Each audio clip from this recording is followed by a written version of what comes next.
Today, we're diving into a market that honestly feels a little weird. It's like the quiet right in the middle of a hurricane. On the surface, everything seems pretty calm, but underneath, you can just feel this incredible tension building up. So what's really going on? Let's get into it. U.S. stocks are just floating right near their all-time highs. Now, you'd think that would be cause for celebration, right? Champagne popping and all that. But instead, it feels like everyone's just holding their breath, waiting for something big to happen. It's a market that is absolutely on the edge of a major move. The only question is, which way is it going to go? All right, so here's how we're going to break this down. First, we'll look at why Wall Street is so quiet. Then, the big one, the Fed decision that's causing all this anxiety. We'll get into the messy economic signals, see how it's affecting individual companies, take a quick trip around the globe, and then finally, focus on the one person everybody is watching. Okay, so what does this nervous calm actually look like in practice? Let's take a look at the numbers. See these moves? They're tiny. A little slip here, a small dip there. This isn't a market in panic mode. Not at all. This is a market showing extreme caution. It's like every single trader is just tapping the brakes, waiting, refusing to make a big bet until they get a crystal clear signal. So, what's the big signal? What's the one thing everyone is waiting for? Well, it all comes down to the U.S. Federal Reserve and what they decide to do with interest rates. This is the whole ball game right now. And just so we're all on the same page, what exactly is a rate cut? Think of it like the Fed putting its foot on the economy's gas pedal. When they cut rates, it gets cheaper to borrow money. That encourages everyone, from big businesses to you and me, to spend and invest, hopefully getting things moving again. And Wall Street has a very, very specific number in mind, 25.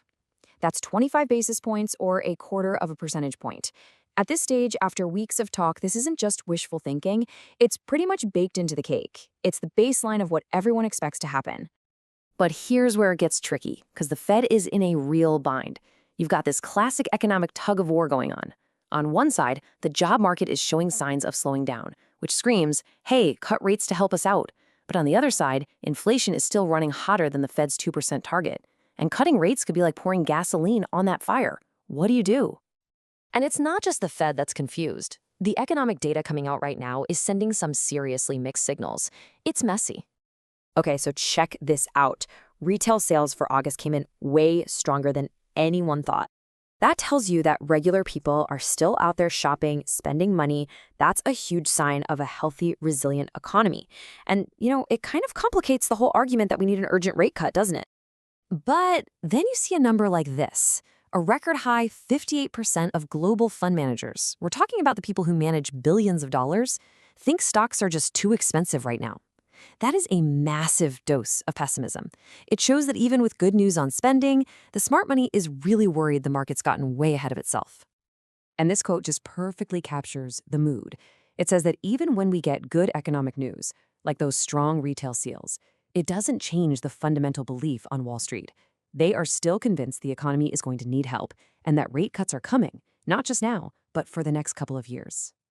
So let's zoom in a bit. How does all this high-level tension translate to actual companies? Well, even when the broader market is just sitting still, you still get some wild individual moves.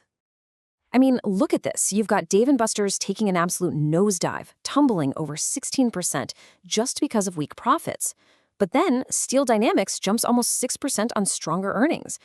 And then you have something totally different with the New York Times, which drops because of a major lawsuit, something that has nothing to do with interest rates or the economy. And it's not just about what happened last quarter. Ralph Lauren slips because its future plans sound a little meh. Oracle pops on rumors, just pure speculation, about a deal with TikTok. And Chipotle gets a nice little bump simply from announcing they're going to buy back their own stock. It just goes to show you, in a nervous market like this, any little piece of news can make a big difference. So, is this just an American thing, this feeling of nervous anticipation? Let's take a quick look around the world and see what's happening in other major markets. And surprise, surprise, the global picture is just as mixed. Over in Japan, their main index, the Nikkei, actually hit a new record high. It basically just shrugged off its own political issues. But then in Europe, markets were down, showing that some of this caution is definitely contagious. The entire world is waiting to see what the US Fed does next. And that brings us right back to where we started. At the end of the day, All of this comes down to one institution, the Federal Reserve, and one man, its chairman, Jerome Powell. And really, this is what's so important to understand. The market isn't just waiting for a number to flash on a screen. It's waiting for a story. And that story is going to come from Fed Chair Jerome Powell. Traders are going to be hanging on every single word he says. So here's what investors are going to be watching for, and it's a three-step process. First, the decision itself. Did they get that 25 basis point cut they're all expecting? That's just table stakes. Second, and this is maybe even more important, what is Powell's tone at the press conference? Does he sound worried, confident, optimistic? The specific words he uses will be torn apart. And finally, what do their new forecasts predict for the economy? And, this is the big one, for more rate cuts down the line. Which leaves us with the million-dollar question. The entire market is coiled up like a spring, just sitting there in the eye of the storm. But we all know that quiet can't last forever.